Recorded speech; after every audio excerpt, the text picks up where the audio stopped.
KBS 한민족 방송을 사랑해 주시는 동포 여러분, 안녕하셨습니까? 보고 싶은 얼굴, 그리운 목소리 이소연입니다.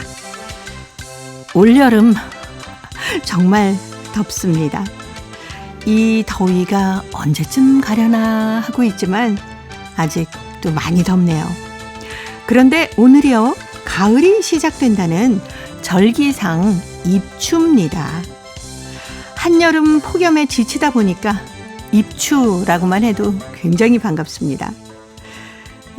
이름에서는 가을 냄새가 물씬 풍기지만은 사실은 아직 더위는 제자리 있습니다. 그런데요, 여름이 덥고 햇살이 뜨거워야 사실 곡식들이며 과일들이 잘 여물지 않겠습니까? 그동안의 더위도 잘 이겨냈으니까 우리 조금만 더 견뎌보면 어떨까요?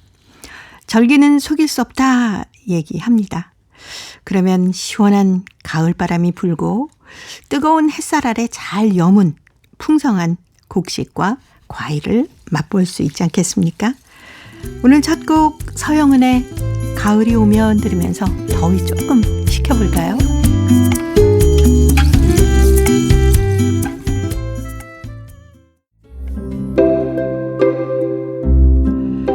동포 여러분의 편지 사연으로 함께합니다. 행복우체통 화요일에 편지 손님 홍익대학교 글로벌 경영학과 전춘화 교수님과 함께하는 날입니다. 어서 오십시오. 안녕하세요. 정말 덥죠? 더워요. 습하고 덥고 해서 네. 저는 이제 여기보다 좀 더 북쪽에서 왔잖아요. 그렇죠. 벌써 여기 산 지도 15년 차인데 아직도 이게 습관이 안 돼요. 아하. 여름철 되면 네. 에어컨 켜면 그 피부는 시원한데 네. 속 안에는 부글부글 덥고. 네. 그래도 뭐 어딜 가나 에어컨이 워낙 시원하게 잘 돼 있어서 맞아요. 예, 가끔은 이제 거리를 지나다가 에어컨 바람 쐬고 싶어서 커피 한잔 하러 들어가기도 하고. 요즘은 네. 거의 커피 마시기 위해서 들어가는 것보다 그냥 더워서 그렇죠. 그런 곳을 계속 찾아 들어가게 되잖아요. 네. 네. 근데 절기상 오늘이 입추네요. 가을이 코앞입니다. 그러니까 입추란 느낌은 없는데 입추가 네. 벌써 시작됐다는 자체가 네. 시간이 참 빠릅니다. 예. 중국은 아까 말씀하신 것처럼 좀 북쪽이라서 네. 한국보다는 조금 덜 더울까요? 조금 덜 더운 게 아니라 많이 덜 덥다고 느껴지거든요. 왜냐하면 아하, 네. 한국은 또 이렇게 그 장마가 또 많잖아요. 근데 저희 네. 북쪽에 같은 경우에는 어떻게 보면 산지하고 가깝기 때문에 좀 습한 느낌 별로 없어요. 그래서 그런지 저희들은 아침하고 저녁 차이가 기온 차이 굉장히 많이 나거든요. 네. 그래서 여름철에 덥다 해도 한낮이 좀 덥지 뭐 아침 일찍 오전부터 저녁까지 덥고 이러진 않아요. 네. 그래서 그렇고 또 그렇지만 또 남쪽으로 내려가면 그렇죠. 아예 완전 네. 그 우리가 무한 같은 경우 거기는 네네네. 지금 아마 40도 피부 느낌으로 살도 네. 되지 않을까. 7월에도 그런 일이 있었잖아요. 베이징에서 가이드 하다가 40도 정도 느낌 받아서 그 사람은 돌아가셨어요. 오. 네. 그런 사건들이 있었어요. 그러니까 네. 중국은 모든 지역이 다 뭐 덥고 춥고 이게 아니라 그렇죠. 워낙 땅덩어리가 땅덩어리 크니까. 너무 크기 때문에 네. 어디인가를 봐야 돼요. 그래서 자기의 몸을 생각하면서 휴가도 잘 보면서 가야죠. 그래야겠네요. 네. 근데 한국은 어쩔거나 뭐 서울에서 제주도 가도 좀 덥긴 하는데 전체적으로 보면 괜찮은 것 같습니다. 네.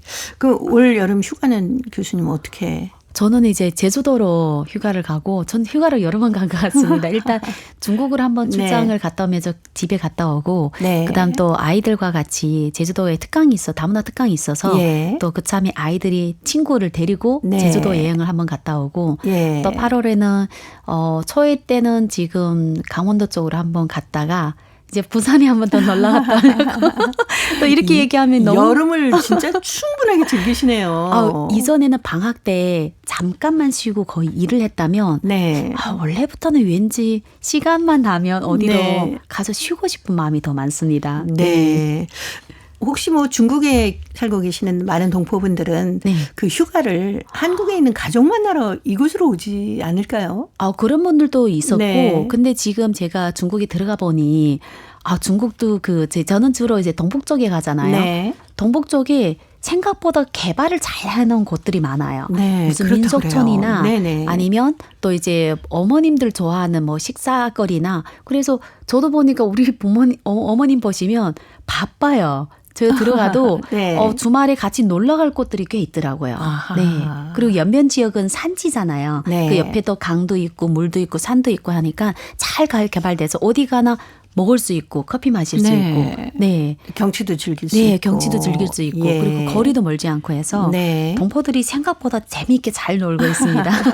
네, 저희가 통신원 리포트 코너에서도 그 소식을 들어보면 네. 그렇게 민속촌처럼 재미있게 즐길 수 있는 것들을 많이 만들어 놓으셨더라고요. 맞아요. 예. 연길에 가봤더니 커피숍도 막 그 캠핑 커피숍이 있더라고요. 들어가 네. 보면 캠핑장처럼 만들어낸 실제 캠핑은 아닌데 네. 그렇게 인테리어를 해놓고 해서 재밌겠어요. 그냥 도심 속에서 갑자기 어디 숲속에 들어왔다는 그런 느낌? 그래서 저도 이제 안 간 지 한참 됐잖아요. 너무나 많이 변했습니다. 그러니까 그만큼 사람들이 이제는 여가나 즐기는데 네. 신경을 많이 쓴다는 얘기죠. 그렇죠. 충분히 즐겨야 그리고 여유를 가져야 또 일을 열심히 할 수 있는 에너지가 만들어지는 거 네. 아니겠습니까? 그리고 또 비행기를 타면 네. 한국에 와서 자기 가족과 함께 휴가를 즐기는 사람도 그렇게 많아요.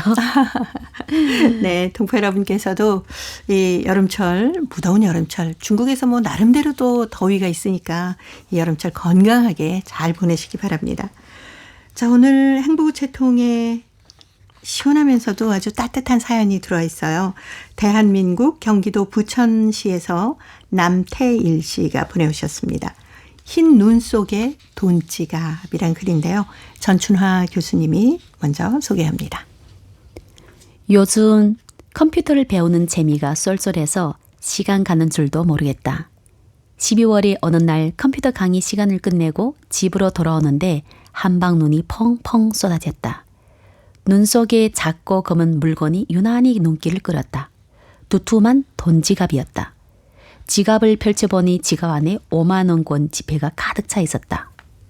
아, 이제 나도 돈을 조금 더 보태면 새 컴퓨터를 살 수 있구나.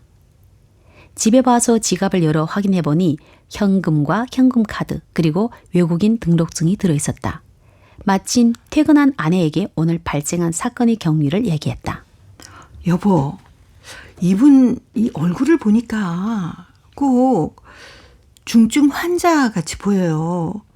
등록증에 있는 주소대로 우체국에 가서 붙여주든지 아니면 직접 집에 가서 주인한테 돌려주는 게 더 좋을 것 같아요. 잠시 새 컴퓨터를 살 수 있겠다는 기쁨과 희열에 휩싸여 있다가 아내의 말을 듣고 마음을 고쳐먹고 나니 기분도 한결 가벼워졌다. 다음날 아침 일찍 하얀 눈을 밟으며 집을 찾아갔다. 아저씨 집은 우리 집에서 불과 1km밖에 되지 않았는데 낡은 주택의 지하 방이었다. 나는 여러 말을 하지 않고 주머니에서 지갑을 꺼내 그에게 건네주었다. 돈지갑을 받아준 그는 내 두 손을 잡고 힘없이 아래로 미끄러져 방바닥에 주저앉아 눈물을 흘리며 하소연을 하였다. 아저씨는 마누라도 돌아간 지 얼마 되지 않고 아들이 한국에 입국하여 검사받아 보라고 해서 정밀 검사를 받은 결과 대장암이라는 진단이 나왔다고 했다. 의료보험이 없으니 수술하는데 많은 돈이 필요하다고 했다. 내일은 입원 예약 날이지만 엎친 데 덮친다고 아들이 건설 현장에서 일하다 추락사고로 오른쪽 다리뼈에 금이 나서 거동이 불편한 상황이라고 했다. 어제 친척 집에서 모자라는 돈을 빌려오는 도중에 돈지갑을 분실했다고 했다. 옆에 앉아있던 아들도 요즘처럼 각박한 세상에 지갑을 주어서 집에까지 찾아와서 돌려주니 정말 감동적이고 신문의 날 일이라며 연신 감사하다고 했다. 아저씨는 지갑에서 5만 원을 꺼내 커피라도 한잔 하라며 나의 손에 쥐어주었다. 나는 그가 준 돈을 도로 그의 손에 쥐어주며 좋은 병원에 가서 잘 치료받고 빠른 쾌유를 빈다며 작별 인사를 했다. 내리던 눈이 그쳤다. 비록 잘못된 생각으로 잠시 탐욕에 빠져들었지만 마음을 고쳐먹고 한 사람이 생명과 연결된 돈을 돌려주고 나니 마음이 한결 가볍고 행복감까지 느꼈다. 하얀 눈송이 같은 정결함이 나의 마음속에서 가득 차오르는 것 같았다. 나는 깨끗한 눈덩이 한 주먹 쥐어 코에 갖다 댔다. 눈송이에서 냄새가 났다. 마치 하얀 국화의 향처럼 흰 눈에서 향기를 느꼈다. 남태일 씨의 정말 가슴 따뜻해지는 그런 사연이었습니다. 오랜만에 사연을 보내주셨는데 남태일 씨는 또 동포 사회에서도 굉장히 활발히 활동하고 네. 계시는 분이잖아요. 맞아요. 네. 유채세 방에서 남편 네. 선생님이 흔적을 굉장히 많이 볼 수 있거든요. 예. 네. 참 반가운 분입니다. 네, 지난 겨울에 있었던 일을 써주셨는데 이렇게 흰 눈이 내리는 사연을 보고 나니까 갑자기 저희들 마음도 막 시원해지는 것 같고 따뜻해지는 것 같고 맞아요. 네, 그리고 그 향기가 느껴진다고 했는데 눈에서 저희도 똑같네요. 저도 사실 눈에서 향기를 느껴진단 말은 네네. 이 글을 읽으면서 그런 그렇죠. 느낌 받았는데 네. 눈에서는 어떤 향기가 날까? 너무 따뜻하고 네. 이 사연 자체가 너무 감동적이며 잔잔한데 너무 감동적이네요. 그렇죠.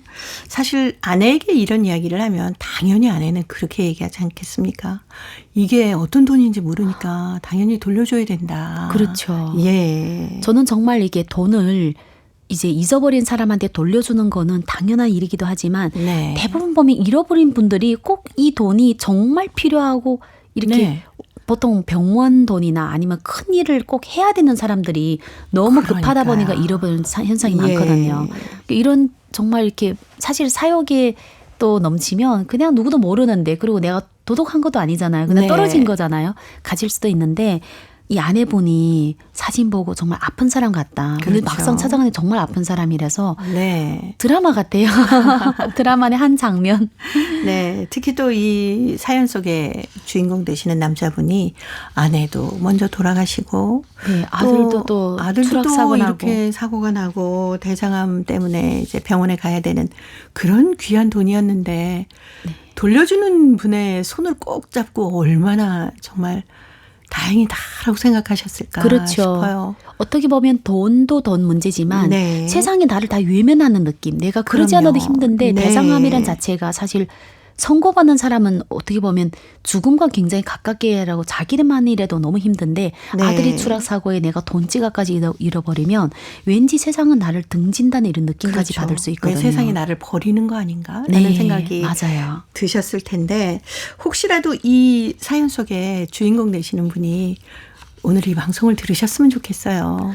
예, 좀 그 대장암 뭐 치료를 잘 받으셔서 네. 아, 나 지금 이렇게 건강하게 잘 지내고 있습니다. 라는 답장을 저희가 좀 들어보고 싶네요. 사실 요즘 보면 대장암 걸린 분들이 의외로 네. 많아요. 그런데 네네. 완치하신 분들도 꽤 있더라고요. 많습니다. 네. 그렇기 때문에 어떻게 보면 마음을 잘 가다듬고 치료를 잘 받다 보면 잘 되지 않을까 생각합니다. 또 그렇죠. 후소식 기대됩니다. 네. 그 아드님도 아마 뭐 이렇게 골절이 아니라 뼈에 금이 간 거니까 네. 얼른 어느 시간이 지나면 또 낫지 않겠습니까? 그래서 선생님도 아버님과 함께 걸어다니면서 금이 가졌잖아요. 그래도 이렇게 그러니까. 방송을 잘 하시고 하는데 금방 다 나을 겁니다. 네. 그래서 두 분이 정말 기쁜 마음으로 방송을 들으시면서 아, 그분이 남태일 씨였네 하면서 네. 즐거운 마음 사연 좀 보내주셨으면 저희도 기다리고 있겠습니다. 네. 네. 또 기대하겠습니다. 예. 그리고 또 아저씨가 참 마음 따뜻하세요. 이거 돌려줬으니 세상에 5만 원을. 커피라도 네. 드시라고. 어떻게 보면 네. 이 돌려받은 것도 너무 감동되지만 그 감동 사람도 어떤 사람도 그렇거든. 막 감동되다 보면 감사하단 말하고는 이 사람한테 뭔가 택시비를 드릴 생각 못할 수도 있어요. 그러니까요. 그런데 그 와중에 5만 원권을 꺼내서 이제 커피라도 하시라고 이렇게 얘기한 거 보면 심성이 참 착하신 분인 거죠. 그렇죠. 네. 예. 아, 이 동포분들 중에 혹시 건강 때문에 힘들어 하시는 분들 꽤 계시지 않습니까? 어떻게 보면 많죠. 네. 저희들 전번에도 보니까 여러 가지로 의료보험이 안 되는데 아프신 젊은 분도 있고 맞아요. 절망에 빠진 분 우리가 네, 모르는 네. 사각지대에 어떻게 보면 모르는 분들이 의외로 많아요. 이 방송 들은 그런 분들이 힘냈으면 좋겠습니다. 아직도 세상이 따뜻하거든요. 그럼요. 예. 자, 오늘 그래서 안치환의 노래 준비해봤습니다. 사람인 꽃보다 아름답다.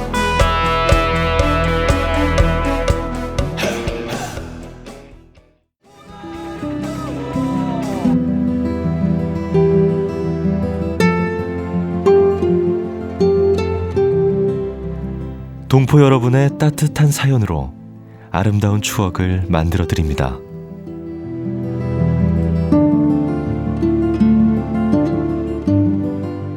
보내실 곳은 대한민국 서울특별시 영등포구 여의공원로 13 KBS 한민족 방송 보고 싶은 얼굴 그리운 목소리 담당자 앞이고요.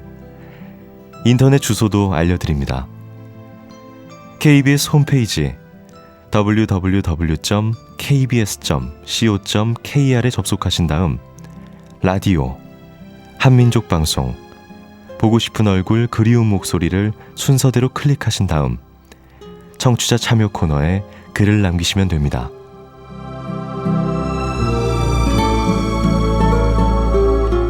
정다운 이야기와 아름다운 음악이 있는 보고 싶은 얼굴 그리운 목소리 동포 여러분과 늘 함께하겠습니다. 자, 오늘 두 번째 사연 중국 길림 성용정시 김민상 학생이 보내왔습니다. 즐거운 예술절이란 글인데요. 제가 소개하겠습니다. 지난주 금요일 날 우리 학교에서는 건교일을 맞으면서 주로 조선족 악기로 연주를 하는 특별한 예술절을 벌였다. 이번 예술절에 나는 학급을 대표해서 피리 연주를 하게 되었다. 소학교 때 음악 시간에 피리를 배우면서 나는 피리에 흥미를 갖게 되었다. 하여 1년 전부터 피아노와 함께 취미로 피리도 배우게 되었는데 이번 예술절에 그동안 닦은 기량을 뽐낼 수 있는 기회를 갖게 된 것이다. 나는 짬짬이 시간을 이용해서 아리랑 전곡을 피리로 연주했는데 쉽지는 않았지만 끝내 전곡을 숙련되게 불 수 있었다. 오늘 나는 많은 관중들 앞에서 나의 그동안 갈고 닦은 실력을 보여주게 돼 은근히 기뻤고 중학교에 올라온 후에 첫 행사에서 나에 대한 좋은 인상을 남길 수 있는 기회를 갖게 돼서 신경이 쓰이기도 했다. 예술절 활동이 시작되었다. 대기실에 앉아 초조한 마음으로 출연자들의 공연을 지켜보는 나의 마음은 더 긴장이 됐다. 내 차례가 되었다. 마이크 체크도 끝냈고 모든 준비를 완벽하게 끝마친 것 같았다. 장막이 거치면서 반주곡이 흘러나왔다.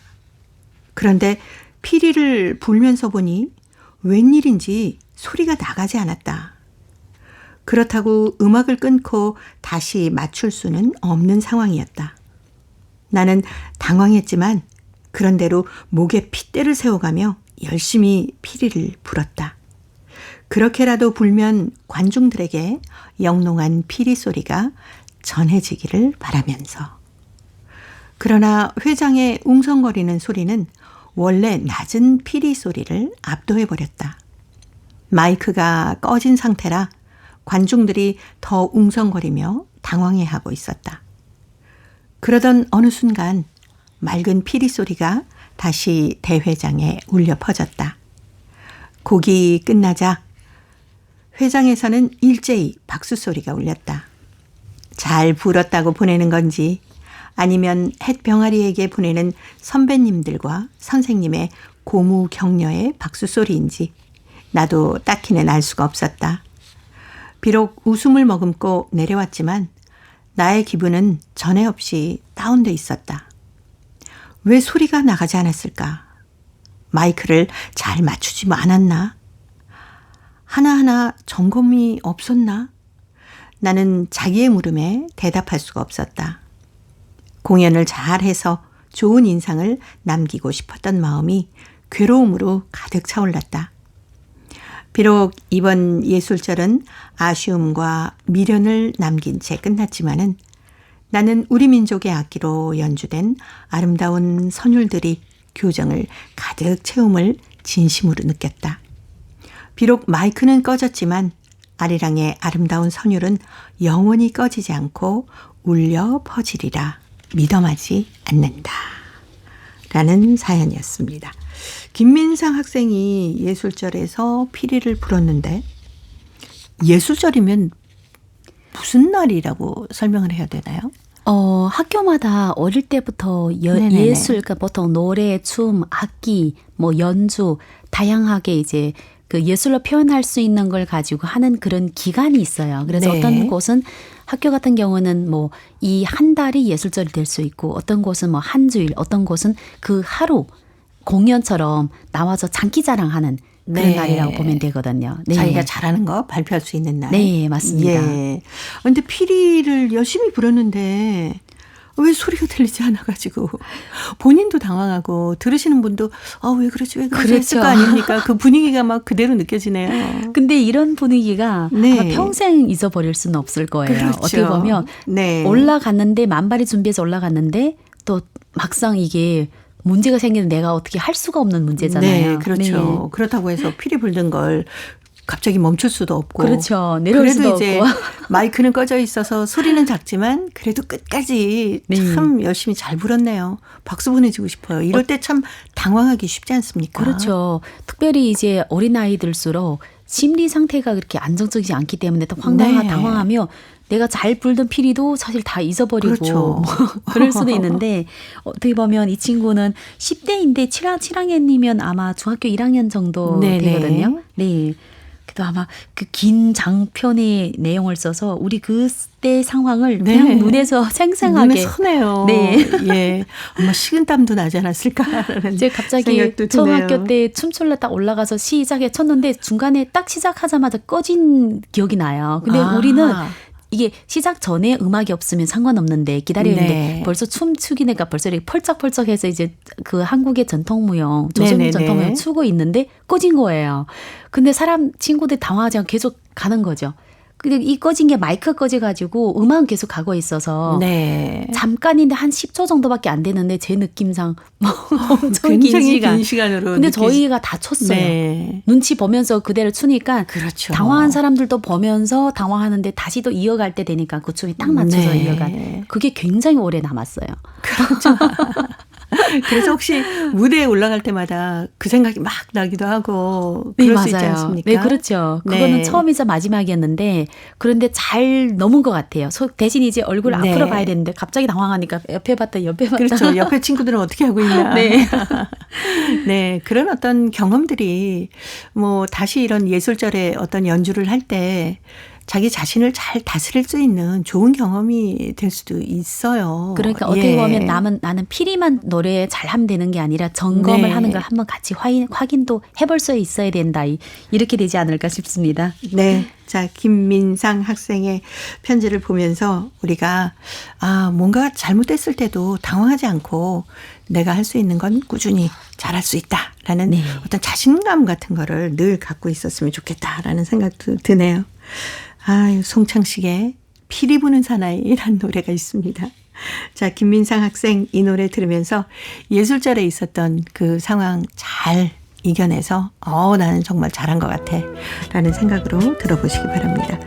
자, 홍익대 글로벌 경영학과 전춘아 교수님은 또 다음 주에 뵙겠습니다. 감사합니다. 고맙습니다.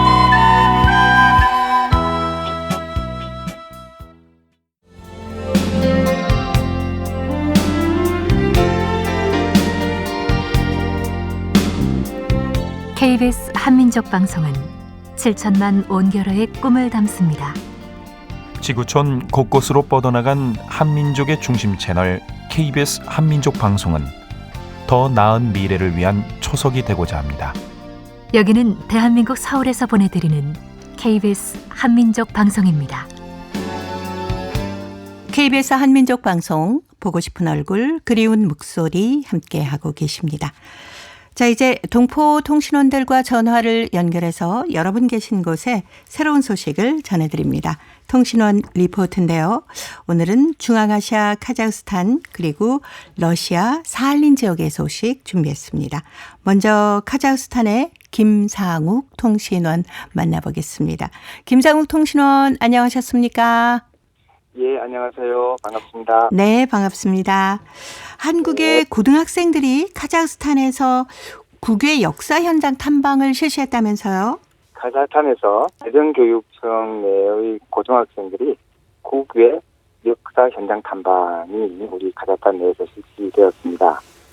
이번 탐방은요, 카자흐스탄에 있는 국외 독립운동가 묘역 및 고려인 강제 이주의 흔적을 찾아가서 당시의 어려움과 독립을 향한 열망을 간접 체험하기 위해 추진이 되었는데요. 고등학생과 인솔교사 등 총 31명이 참가했습니다.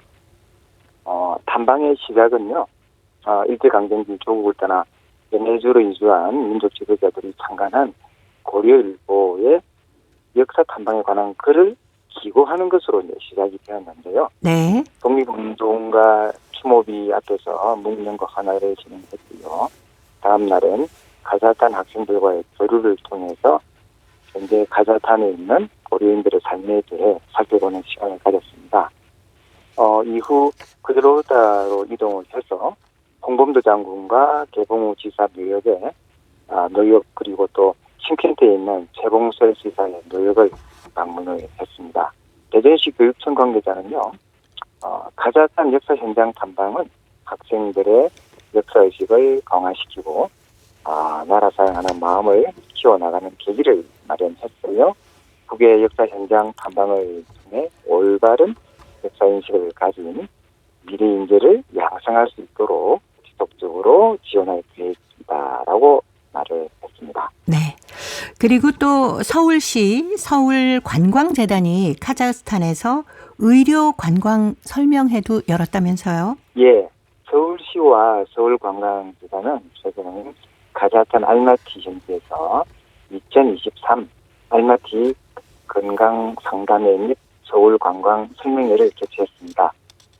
힐링 유어 라이프 서울을 대주제로 개최된 이번 행사는요, 양국의 의료관광 및 일반 관광 교류 활성화를 목적으로 건강상담회를 비롯한 서울관광 설명회 및 상담회로 구성이 되었습니다. 지난 한 해 의료관광 목적으로 서울을 방문한 가자탄 환자는 4,000명 이상으로요, 전년 대비 160% 증가했습니다. 이에 따라 가자탄이 서울 의료관광의 핵심 시장으로 떠오르는 만큼 이번 상담회 및 설명회에 대한 현지의 관심도 뜨거웠습니다. 2023 알마티 건강상담회에는 서울 지역에 있는 4개 병원의 전문 의료인이 참여를 했고요. 가자탄 현지의 환자들과 직접 대면하면서 진료 과목별 건강 상담회를 가졌습니다. 또 이번 행사에 참여한 고려대학교 안암병원과 가자탄 방사선 종양학연구소 이 두 기관과 또 서울관광재단이 3자 업무협약을 체결했고요. 향후 서울 가자탄 간 적극적인 의료관광 교류에 대한 기대가 높였습니다. 자, 오늘 카자흐스탄 소식 여기까지 듣겠습니다. 김상욱 통신원이었습니다. 소식 잘 들었습니다. 예, 감사합니다. 네, 고맙습니다. 이어서 러시아 사할린으로 가보겠습니다. 배순신 통신원 만나보겠습니다. 배순신 통신원 안녕하셨습니까? 네, 안녕하세요. 반갑습니다. 네, 반갑습니다. 자, 이번에 우글레고르스키 시에서 한 가정에서라는 축제가 열렸다고 하는데 어떤 행사였는지 자세히 좀 소개해 주세요. 7월 22일 우글레고르스크 시에서 제6회 한강연서란 축제가 펼쳐졌는데요. 우글레고르스크는 유른사할린스크 시에서 300km 정도에 떨어진 작은 지방 도시거든요. 네. 이번 행사의 주최자로 사할린 주한인 협회와 우글레고르스크 시한인회가 나섰는데 사할린 주사회원, 바이칼 동향인회, 로디나 유른사할린 시문화회관, 그리고 우글레고르스크 구역 행정부 협력하에 송화리 진행되었다고 전해졌습니다. 이날 공연 프로그램은 러시아인, 카자흐인, 부랴인 및 한민족의 노래와 춤, 음악 연주로 꾸며주는데요.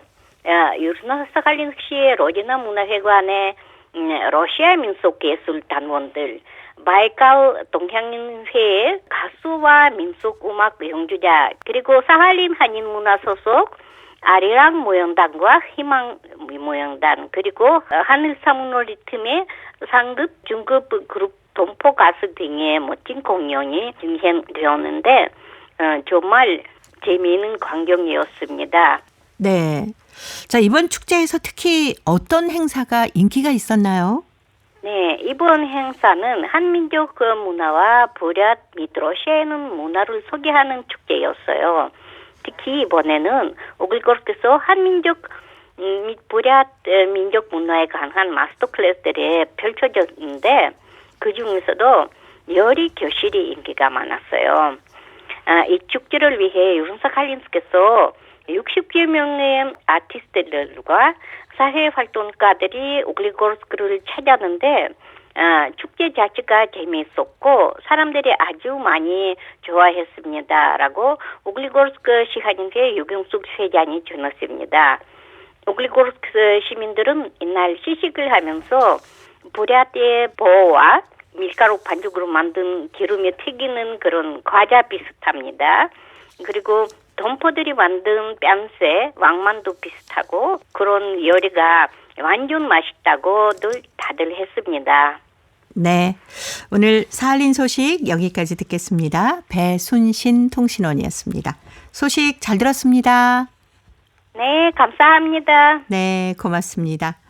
유즈노 사할린스크시 근교에 위치한 우글레고르스크시 공원에서 제6회 한 가정에서라는 축제가 펼쳐졌다고 합니다.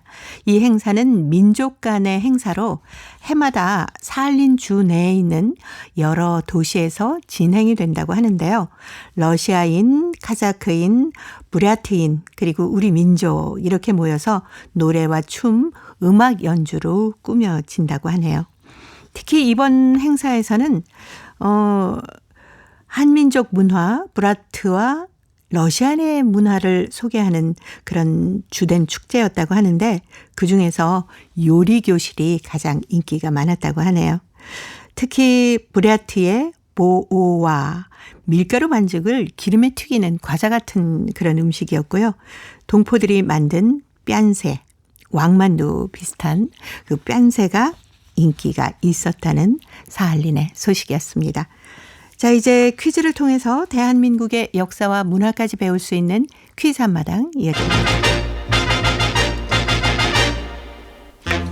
동포 여러분과 퀴즈로 하나 되는 시간. 퀴즈 한마당.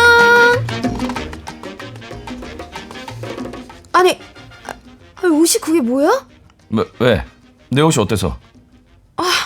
이 삼복 더위에 긴팔에다 목도리까지 하고 창피하니까 저만큼 떨어져서 걸어. 내가 지금 창피하다는 거야? 그래. 아니 평소에 날 창피하게 생각한 거야? 평소가 아니라 오늘이 이상하다는 거지. 나까지 이상한 사람으로 보일 거 아니야. 너랑 어떻게 같이 걸어. 아니 내 옷이 어때서? 얘가 멋을 몰라도 너무 모르네. 그게 멋을 낸 거라고? 야, 이게 파리 뿌레타 포르테 컬렉션 오뜨꾸띠에서 내놓은 올가 그냥 완전 유행 패션이야. 저기요, 여긴 파리가 아니고 한국이야. 한국. 아니 누가 한국인 거 모르냐고. 그걸 아는 애가 한여름에 두꺼운 니트에다 목도리까지 하고 오냐? 원래 멋쟁이는 이 계절을 앞서가는 거야. 더워. 보기만 해도 덥네. 덥긴 뭐가 더워. 멋 내려면 이 정도는 참아야지. 그리고 8일이 이절기야. 벌써? 그래, 이젠 가을이라니까. 아직은 여름이야. 가을이야, 가을. 안 덥다면서 옷은 왜 벗는 거야? 네가 하도 뭐라고 하니까 이게 열이 갑자기 이게 확 나가지고 그러지 내가. 솔직히 말해봐. 덥지? 더워서 죽는 줄 알았어. 야, 뭐시고 뭐고 다 필요 없고 벗으니까 살 것 같아. 남자친구가 파리 유행 패션이라면서 니트에다가 목도리를 하고 나왔네요. 그러게요. 그렇게 다니기엔 아직 많이 덥죠. 네, 8일이 절기상 이것인데 아직 가을이라고 하기에는 덥습니다. 그럼요. 10일이 말복이니까 아직 삼복더위가 한창이잖아요. 양력으로 8월 8일경이 이 절기인데요. 올해도 8월 8일이 이 절기입니다. 이 절기는 24절기 중에서 13번째 절기인데요. 가을에 들어선다는 의미를 지니고 있습니다. 이 절기는 여름이 지나고 가을에 접어들었음을 알리는 절기인데 이날부터 입동 전까지를 가을이라고 합니다. 아직 늦더위가 기승을 부리긴 하지만 밤이 되면 비교적 선선한 바람이 일기 시작합니다. 농촌에서는 참깨와 옥수수를 수확하고 일찍 거두어들인 밭에는 김장용 배추와 물을 심기 시작하는데요. 이제 서서히 가을 채비를 준비해야 할 시기입니다. 자, 여기서 문제 나갑니다. 24절기 중에서 13번째 절기인데요. 가을의 시작을 알리는 절기입니다. 이날부터 입동 전까지를 가을이라고 합니다. 이 절기는 무엇일까요? 자, 보기 드리겠습니다. 1번, 입추, 2번, 고추, 3번. 상추. 정답을 보내주신 분 가운데 일주일에 한 분 추첨해서 소정의 상금이나 상품을 보내드립니다. 퀴즈 한마당 지금까지 성우 이현주, 최현지였습니다. 감사합니다. 8월 8일이 이 절기라고는 하지만 아직은 정말 많이 덥습니다. 24절기는 중국 화북지방의 기후를 기준으로 한 것이라고 하죠. 그래서 한국에서는 이 절기를 전후로 한 8월 상순이 오히려 1년 중 더위가 절정을 맞는 시기가 아닐까 싶습니다. 이 절기에는 특히 곡식이 여무는 시기이기 때문에 이 절기에 날씨가 맑으면 풍년이 될 것으로 기대를 하고 있습니다. 특히 이 절기 무렵이면은 벼가 한창 익어가는 때여서 맑은 날씨가 계속되면 참 좋지요. 이 절기 기간의 날씨가 한 해 농사를 좌우한다고 합니다. 이 절기에 날씨가 좋아서요. 올해도 풍년이 들기를 기원해 봅니다. 동포 여러분 계신 곳은 날씨가 어떻습니까? 이 절기 이름처럼 어디선가 가을이 우리 곁에 다가오고 있지 않을까요? 가을 준비는 어떻게 하고 계신지, 가을에는 또 뭘 하고 싶은지 행복우체통으로 사연 보내주시기 바랍니다.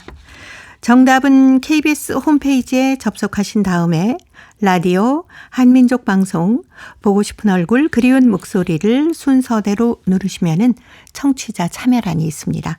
여기에 정답도 적어주시고 또 행복우체통에 사연도 많이 보내주세요. KBS 콩으로 정답을 보내실 때는 잊지 마시고 연락처를 꼭 남겨주시기 바랍니다. 여러분의 많은 참여 기다리고 있습니다.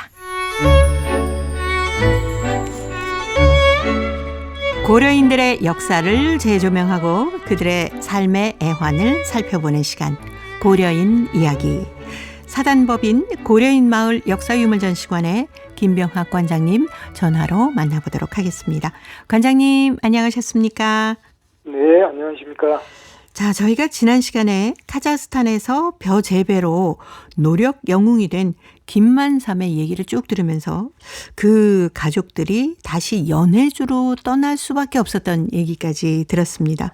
근데 그 김만삼의 아들인 김홍빈의 아내 되시는 맏며느리의 건강 때문이었다고 하는데 그 아드님이 가족들과 함께 떠난 건 이해가 됩니다만은 김만삼도 함께 떠난 이유는 뭘까요? 그 뒷이야기를 좀 오늘 듣고 싶습니다. 당시에 김만삼 가족이 돌연 연해주로 이주한 것은 카자흐스탄에서도 고려인 사회나 어디에서 충격이었거든요. 네. 대부분은 그쪽에서 성공을 했기 때문에 그렇죠. 이제는 이곳이 나의 고향이다 해서 이주하지 않고 그곳에서 중앙아시아에서 당당히 살았거든요. 예. 그런데 김만삼은 그야말로 어느 날 이주했던 과정도 그야말로 비밀리에 이루어졌습니다. 아, 네. 1955년에 초반에 54년에 이제 그 아내가 그렇게 아팠고 그렇게 이주하게 되니까 먼저 그해 54년에 남편 그러니까 김홍빈 김만삼을 네. 받아들이죠. 선봉고로제 회장이었고 예. 비밀리에 연해주로 이미 건너갔고요. 그리고 나서 이 김홍빈의 아내와 그 자식이 4명 있었습니다. 네. 맏딸이 있었고 그다음에 2-3살 터울의 아들이 셋이 있었는데 네네. 그때 아내 김영식은 재봉틀을 비롯한 짐 한두 개를 빼놓고 나머지 물건들은 전부 시장에서 내다 팔았습니다. 그래서 돈으로 만들었죠. 네. 그리고 떠나는 날은 아들하고 딸 하나 그리고 아들 2명을 둘 다 기차에서 한 30m 떨어진 곳에 이렇게 짐을 조금씩 맡기고 가만히 있게 했다가 기차가 떠날 즈음에 네. 얼른 이렇게 태우고 이렇게 비밀리에 떠났습니다. 그래서 그것은 왜 그러냐면 1954, 55년에는 아직 고려인들에게 그 거주 이전의 그 제한 규정이 풀리지 않았어요. 아, 네. 그래서 아마 그걸 굉장히 비밀리에 해야 될 것 같았고요. 네. 그리고 그렇게 이주는 했음에도 불구하고 당시에 그 김홍빈이 어느 직장에 들어가면 카자흐스탄에 그 사실을 알고 당장 돌아오지 않으면은 그 여러 가지 불이익을 주겠다 해서 그야말로 출당시키고 모든 그 어떤 주었던 혜택을 다 끊어버리고 사회주의 노력 영웅칭호까지 취소하겠다고 으름장을 놓고 네. 김홍빈이 어느 직장에 이주하면 그 사실을 알려서 불과 2, 3일 만에 쫓겨나고 이런 걸 반복을 해서 정말 어렵게 살았고 그래서 그 시기에 수입원이 없으니까 김홍빈의 아내가 재봉틀로 이웃들의 그 옷 같은 걸 이렇게 지어주고 그 음식과 바꿔 먹으면서 생활을 했고요. 예. 자식들은 눈 속에서 산에서 땔감을 해와서 그렇게 생활을 했다고 그래요. 그렇게 어렵게 살았는데 그 말이 길어졌습니다만은 이제 김만삼은 58년에 돌아가거든요. 네. 근데 김만삼은 아마 돌아간 이유가 몇 가지가 있을 것 같은데 아마도 김만삼은 강제이주 당해서도 나이가 많이 들어서 당한 상태로 강제이주 당했거든요. 그렇죠. 살고 온 이 고향이 늙음하게 굉장히 그리웠을 것 같아요. 네. 그리고 또 맏아들, 정말 듬직하던 맏아들 가족이 거기 와서 자리를 잡았기 때문에 더 안심이 됐을 것이고 네. 또 그때 김만삼이 이주했을 때 58년 당시에는 아주 많지는 않았지만 연해주가 그리웠던 고려인들 일부가 조금씩 이주를 하기 시작했거든요. 네. 그래서 아마 말동무도 되고 외롭지도 않고 그래서 고향에 가서 말년을 보내고 싶은 이런 마음이 있었겠다 이런 생각이 듭니다. 네. 그리고 또 하나는 이건 그 고려인들 인텔리 사이에서만 조용조용히 이렇게 전해오는 이야기입니다. 네. 당시에 그 김만삼이 1942년에 세계 최고의 교수학고를 올렸는데 이 불과 이듬해 김만삼의 제자인 그 이브라김 자카이브 카자흐인이 네. 사실은 그것을 능가하는 수학고를 올렸거든요. 당시에 이 고려인 아니고 다른 민족이 이렇게 한다는 건 불가능한 일이었습니다. 네네. 당시에 아마 여러 가지 그 보이지 않는 어떠한 것들이 작용을 했던 것 같고요. 네. 그래서 김만삼은 당시에 그것에 굉장히 실망을 많이 했다는 이야기가 전해집니다. 예. 그래서 아마 이런 여러 가지 것들이 복합적으로 작용해서 노력 영웅이 됐음에도 불구하고 미련 없이 네. 연해주로 이주했지 않나 지금 생각하고 있습니다. 예. 그 생활이 그렇게 아주 풍족하지는 않았겠네요. 전에는 고향이었고 고려인들이 이렇게 살았지만 다 이주해버리고 아무도 없었죠. 그 네. 일을 러시아인들이 차지했죠. 네네. 그리고 러시아인들은 그걸 알아주지도 않고 또 러시아인들이 당시에 돌아온 이 고려인들이 아주 소수였기 때문에 네. 보이지 않는 차별이 많았다고 그래요. 그래서 굉장히 이런 차별 속에서 그 새로운 차별과 맞서서 이렇게 살면서 이게 생활이 아주 이렇게 편하지는 않았다고 이런 이야기를 지금 후손들이 좀 하고 있습니다. 예. 근데 연해주 지역에서 가서도 다시 코르스를 만들었습니까? 예. 이제 그 김만삼 아들 김홍빈이 네.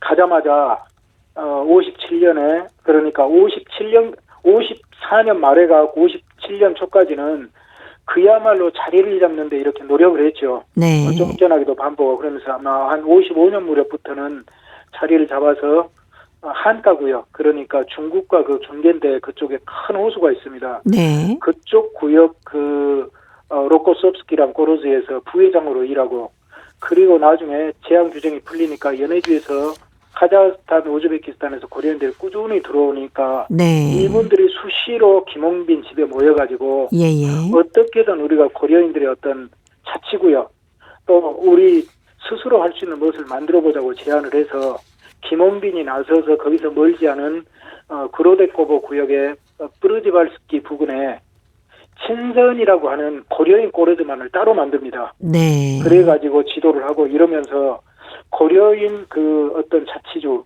연해주 고려인 자치주의 꿈을 이렇게 키웠죠. 네.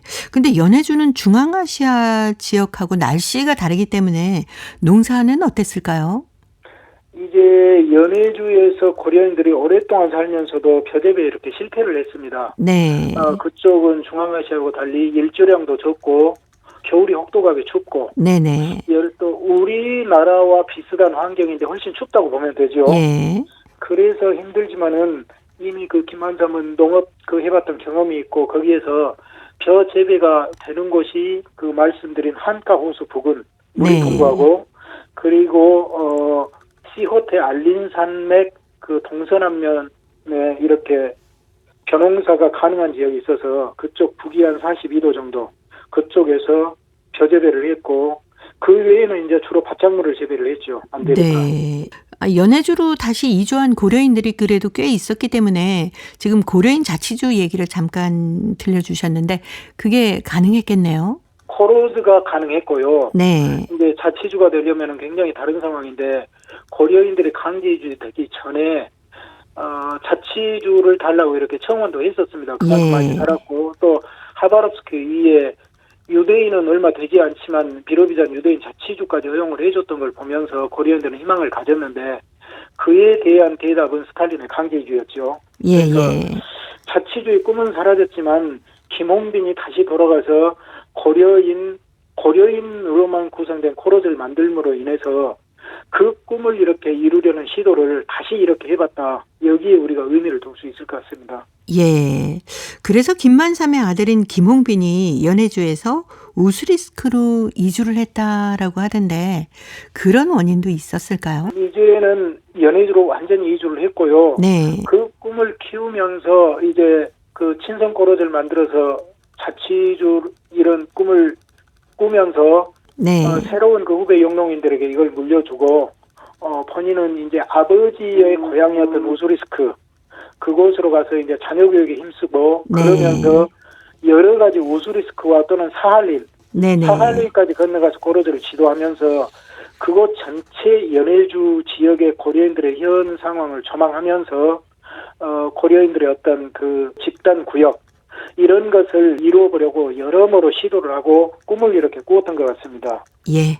자, 오늘은 카자흐스탄에서 다시 연해주로 돌아간 김만삼의 가족이 그곳에서 어떻게 생활을 했고 또 어떤 꿈을 꾸었는지에 대한 얘기까지 들어봤습니다.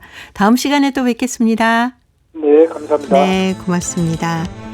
자, 오늘도 보고 싶은 얼굴 그리운 목소리 함께해 주신 동포 여러분 고맙습니다. 내일 이 시간 다시 찾아오겠습니다. 안녕히 계십시오.